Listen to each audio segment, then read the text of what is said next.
दोस्तों क्या हाल हैं, कैसे मिजाज हैं। उम्मीद है आप सब लोग खैरियत से होंगे। आप सब दोस्तों को मसूद गोंदल का सलाम पहुँचे लिबिया के शहर तराबलस से। आज यहाँ जुम्मा है और वीकली हॉलीडे है, तो थोड़ा सा रेस्ट कर रहे हैं, रिलैक्स बैठे हुए हैं। अभी उठा हूँ तो सो के। तो दोस्तों जैसे कि आपको पता है कि हम लोग अपनी टोयोटा HJ61 का जो A440 उसकी जो ट्रांसमिशन है उसको रीबिल्ड कर रहे हैं। और उसको रीबिल्ड करने के लिए हमने हमारे पास दो ट्रांसमिशंस थी। एक जो ओरिजिनल उसकी आई थी गाड़ी के साथ, और एक हमने काबली ख़रीदी थी। और इसके अलावा हमने जो इसको रीबिल्ड करने की किट है जिसमें रिंग वगैरह होते हैं, वो हमने USA से कोबरा इंटरनेशनल के मंगवाए हैं। तो उस दो ट्रांसमिशन से हमने एक ट्रांसमिशन बनाई है और सारी सील्स रिंग्स और जैन्स हमने चेंज की हैं। तो अब एक नया मरला दरपेश था कि उसमें ट्रांसमिशन फ्लूइड कौन सा डाला जाए। तो इंसान सारी ज़िंदगी जो है ना सीखने के अमल से गुजरता रहता है, सारी ज़िंदगी सीखता रहता है। जितना भी एक चीज़ के बारे में उसके ऊपर उसको नॉलेज हो और वो देखता रहे, लेकिन फिर भी कुछ ना कुछ कमी रह जाती है। और जब भी आप उस टॉपिक को छेड़ते हैं तो उसमें से कुछ नया आपको सीखने के लिए मिलता है। तो पाकिस्तान में एक सिंपल सी बात है, इजी चीज़ें होती हैं कि यार इसमें ना जेन्युइन ऑयल डाल दें। तो बहुत सारे दोस्तों से जिनसे भी मशवरा करते हैं वो कहते हैं जी इसमें जेन्युइन ऑयल जो है ना वो डाल दें। जेन्युइन जो है वो टोयोटा का D2 डेक्सरान 2 जो होता है वो उसकी डिप स्टिक पे लिखा है, और वो कहते हैं भी आंखें बंद करके ना वो डाल दें। तो मैं भी इस दफ़ा यही था, मैं पिछली दफ़ा भी वही डाला और मैं सोच रहा था कि यार वही डाल दूँ इस दफ़ा भी आंखें बंद करके। लेकिन बैठे बैठे मेरे जहन में है कि यार मैं थोड़ा स्टडी तो करूँ, थोड़ी इनका जो है वो नेट का ज़माना है, थोड़ी इनकी शीट्स निकालूँ, डाटा शीट जो होती है, और देखूं कि उसमें क्या क्या डिफरेंस है। तो और मैंने जब वो डाटा शीट्स देखी तो मुझे दो चीज़ें बड़ी हैरान कन उसमें मिली, स्पेशली एक चीज़। तो आइए आपके साथ शेयर करते हैं कि वो क्या चीज़ है। उसके बाद फिर मैं बताता हूँ कि हमारे दोनों जो अभी मैंने कंक्लूजन निकाला है कि हमारे दोनों ट्रांसमिशन के फेलियर की वजह क्या थी। जी दोस्तों, तो मैंने फिर अपने लैपटॉप पे चेक करना शुरू किया। मेरी निगाह में 3 ऑयल थे अपनी प्राइस की वजह से, क्योंकि जो अच्छे ऑयल्स हैं जिनको अच्छा ऑयल समझा जाता है पाकिस्तान में, लिकी मोरी वगैरह, वो काफ़ी महंगे हैं। और दूसरा ये है टाइम टू टाइम इनका अवेलेबिलिटी का भी प्रॉब्लम बनता रहता है। तो मैंने सोचा कि सबसे पहले D2, अच्छा सबसे मुश्किल इस D2 की प्रॉपर्टीज़ ढूंढना थी। मुझे समझ नहीं, नज़र नहीं आ रहा, सब ढूंढ नहीं पा रहा मैंने कहाँ से ढूंढी। लेकिन मैंने ये किया कि मैंने इस तरह एक अपने डायरी में एक पेज बना लिया। इस तरह आपको बताता हूँ अभी। तो सबसे पहले मैंने D2 का इसकी मैंने प्रॉपर्टीज़ चेक की, और इसकी जो प्राइस है वो 3,000 रुपये लीटर है पाकिस्तान में D2 की। तो हर दोस्त यही कहता है कि मसूद साहब यही डालें, यही रिकमेंडेड है। उसके बाद दूसरा था मेरी नज़र में किक्स का मल्टी। अच्छा, 2-3 चीज़ें होती हैं जब आप रिकमेंडेड ऑयल के अलावा कहीं जा रहे हो तो आपको चेक करना पड़ता है कि आया जो है वो आपका जो ऑयल ग्रेड है या रिक्वायर्ड ऑयल की जो प्रॉपर्टीज़ हैं वो जो नया ऑयल डाल रहे हैं वो मीट करता है या नहीं करता। तो मैंने ये भी चेक की, किक्स भी जो है वो पाकिस्तान में इजीली अवेलेबल है। फिर एक तीसरा ब्रांड मैंने देखा, टोटाची। इन्होंने भी अब पाकिस्तान में काफ़ी अग्रेसिवली बनाया है अपना, क्या कहते हैं, आउटलेट्स वगैरह। तो मैंने फिर इन तीनों, ये जो तीनों ऑयल हैं इनकी मैंने प्रॉपर्टीज़ चेक की। ये देखें ना, ये सबकी अवेलेबल होंगी अगर आप जाएंगे, डिटेल इंस्ट्रक्शंस। लेकिन अगर आप जाएंगे क्या कहते हैं D2 की, तो उसकी आपको मुश्किल मिलेगी, कहीं से भी नहीं मिलेगी। तो ये 3 ऑयल थे मेरी निगाह में। तो मैंने कहा मैं ज़रा इन तीनों का कंपैरिजन तो करूं, और उसमें मैंने 2 चीज़ें चेक की, 3 चीज़ें बेसिकली। एक, क्या ये दोनों ऑयल किक्स और टोटाची जो इसकी डेक्स 2 की रिक्वायरमेंट है, डेक्सट्रॉन 2 की, वो बीट करते हैं। तो ये दोनों करते हैं। इनकी अगर आप शीट में जाएं तो आपको पता चल जाएगा कि ये दोनों जो हैं वो करते हैं। अब उसके बाद अगली चीज़ जो आ गई थी वो ये भी इन दोनों का फ्लैश पॉइंट क्या है और पोर पॉइंट क्या है इन दोनों का, और प्राइस क्या है। तो मैंने इधर डायरी में लिखी। तो सबसे पहले ये देखें दोस्तों, टोयोटा D2, इसका फ्लैश पॉइंट है 185 और पोर पॉइंट है इसका -40 और प्राइस है 3000। उसके बाद किक्स मल्टी, ये देखें कितना फ़र्क है, 225 सेंटीग्रेड है इसका फ्लैश पॉइंट और -45 और प्राइस है इसकी 2100 लीटर।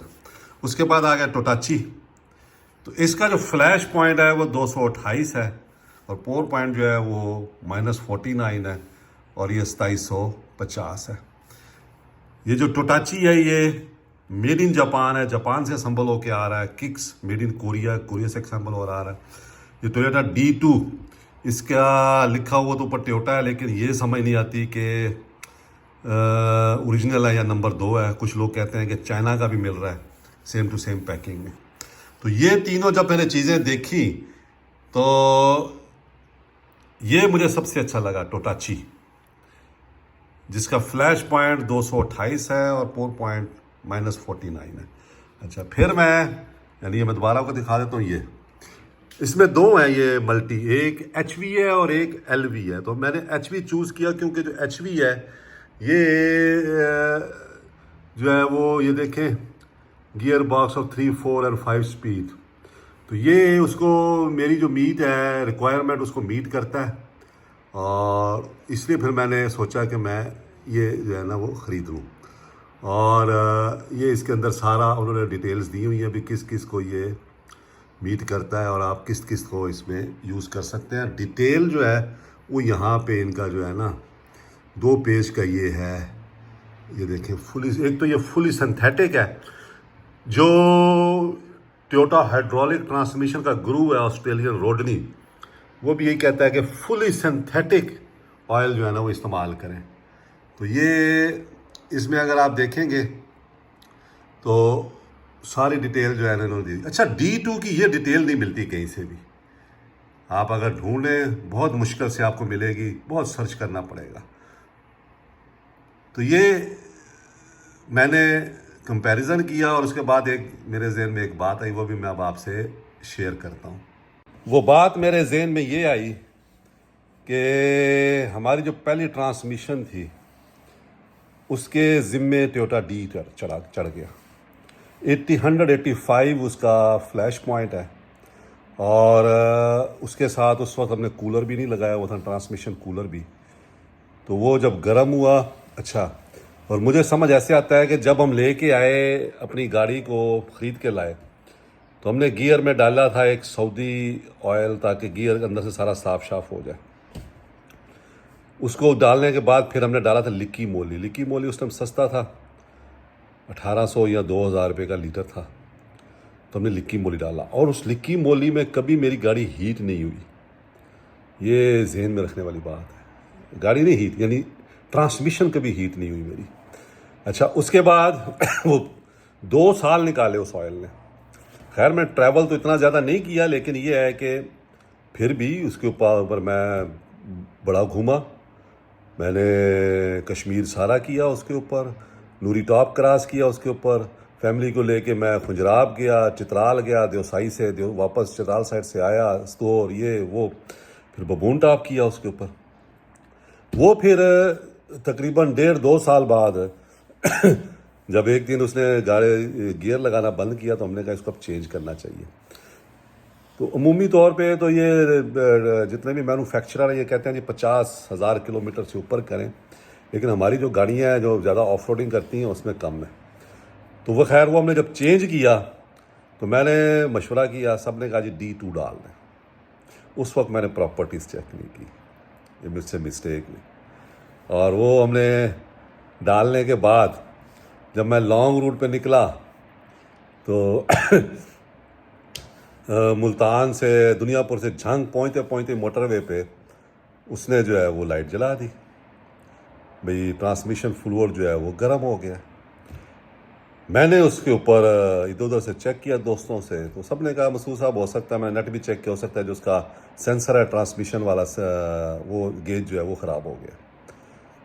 तो मैं उसको चलाता रहा, बाला ठंडा करके चलू के मैं पहुंच गया मरी। तो फिर उसके बाद मेरी गाड़ी मरी रही तकरीबन जो है वो 5-6 महीने, उसमें मैं 2-3 महीने नहीं भी था वहाँ पे, थोड़ा बहुत ऊपर नीचे आती जाती रही।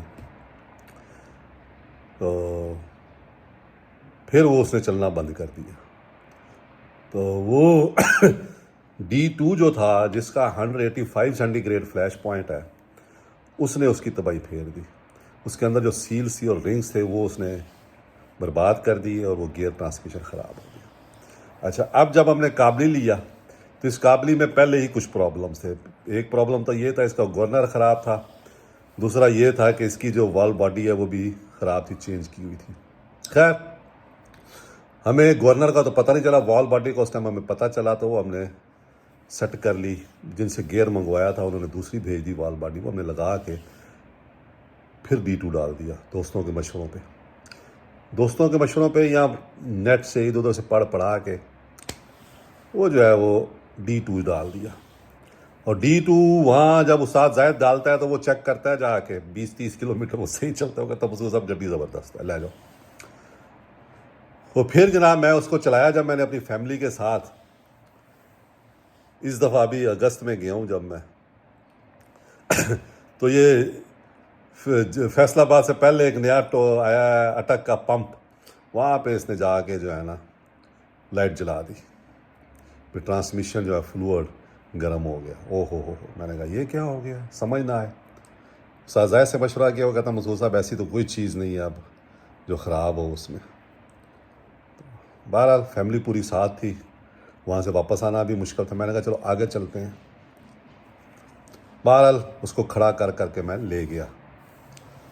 तो गियर में भी प्रॉब्लम था, ट्रिक लगाना पड़ता था, कभी कभी गियर वो नहीं थी शिफ्ट करती। तो मैंने कहा शायद गियर ख़राब है ना, इस वजह से गर्म हो रहा है। तो बहरहाल वो लेके वापस आए। तो अब हमने जो खोला तो हमें समझ आ गई कि इसमें जो है ना सील्स और रिंग्स ख़राब हो गए हैं। वो प्रेशर देते हैं एक साइड से, तो ये मैकेनिक चेक कर लेते हैं, तो उसका प्रेशर लूज़ था। हमने फिर किट मंगवाई अमेरिका से, किट मंगवा के हमने डाल दी इसकी वॉल बॉडी ख़राब थी, वो भी डाल दी काबली वाली। इसका गवर्नर ख़राब था, वो हमारे पुराने गियर का था, वो हमने डाल दिया। क्लच प्लेटें वगैरह बिल्कुल ठीक। तो अब उस्ताद ने मुझे कहा मसूद, अच्छा अब इस वक्त हमने किक्स डाला हुआ है बीच में।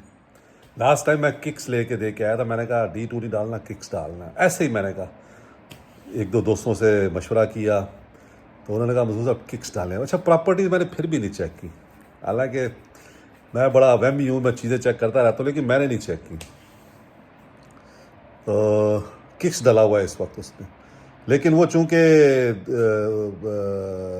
ख़राब था, इन्होंने छान के डाला ताकि बीच में से सारा जो गंद वंद जो है वो निकल जाए। एक दफ़ा जो ग्रीसें मरीसें इन्होंने लगाई हैं सीले वगैरह डालते हुए। अब मुझे उस्ताद ने कहा मसूद साहब गियर ऑयल भेजें। अब मैंने गियर ऑयल की जब प्रॉपर्टीज़ चेक की तो ये सूरत हाल है, यानी किक्स मल्टी में और D2 में टोयोटा के में 40 सेंटीग्रेड का फ़र्क है। अगर ये 40 सेंटीग्रेड का फ़र्क ना हो और कोई अच्छा ऑयल डाला हो तो मेरा ख्याल है आपको ट्रांसमिशन कूलर की भी ज़रूरत नहीं है, अगर आपकी ट्रांसमिशन ठीक है। तो मैं अब इस नतीजे पे पहुंचा हूँ कि मेरे दोनों ट्रांसमिशन को ख़राब करने में टोयोटा D2 का ज़्यादा हाथ है, और अगर उस टाइम ट्रांसमिशन कूलर होता तो फिर ये दोनों मेरी ट्रांसमिशन ख़राब नहीं होती थी। ठीक है, तो अब मैं फिर सारा सोचने समझने के बाद अब मैंने ये फ़ैसला किया है कि मैं टोटाची मल्टी ATF HV वो मैंने मंगवाया है, वो मैं अब डालूँगा। और अब हमने ट्रांसमिशन कूलर भी लगा लिया है, तो हमें उम्मीद है कि हमारी गाड़ी जो है वो अब उसका ट्रांसमिशन जो है वो हीट नहीं होगी और बेहतर चलेगी। तो ये दोस्तों थोड़ा सा मैंने मज़ीद लर्न किया, तो मैंने कहा आप दोस्तों के साथ शेयर करूं अपनी ऑब्ज़र्वेशन। हो सकता है मेरी ऑब्ज़र्वेशन गलत भी हो, लेकिन फ़िलहाल मेरी यही ऑब्ज़र्वेशन है कि मेरी दोनों ट्रांसमिशन जो हैं वो इसने ख़राब की हैं, क्या कहते हैं, D2 ने। और मैंने अपनी टोयोटा जो मेरी दूसरी है BJ40 1KZ इंजन के साथ ऑटोमेटिक ट्रांसमिशन, उसमें भी इस बार मैंने D2 ही डाला है। अब पाकिस्तान जब मैं पहुंचूंगा तो पहला काम मैंने यही करना, मैंने D2 निकाल के कोई अच्छा ऑयल किक्स या जो है वो टोटाची जो है ये डाल देना है, और ऑयल ऐसा डालना है जो हर जगह से ईजीली अवेलेबल हो, हर जगह मेन जगह पे उनका डीलर हो, ताकि वहाँ से वो मिल जाए। तो खुश रहें दोस्तों, और अपना भी बारे में बताएं कि आप कौन सा ऑयल यूज़ करते हैं, कभी प्रॉपर्टीज आपने भी चेक की है या मेरी तरह बस जो है वो यारों दोस्तों से मशवरे लेके जो है वो चल पड़ते हैं। खुश रहें, दुआ में याद रखें, बहुत शुक्रिया।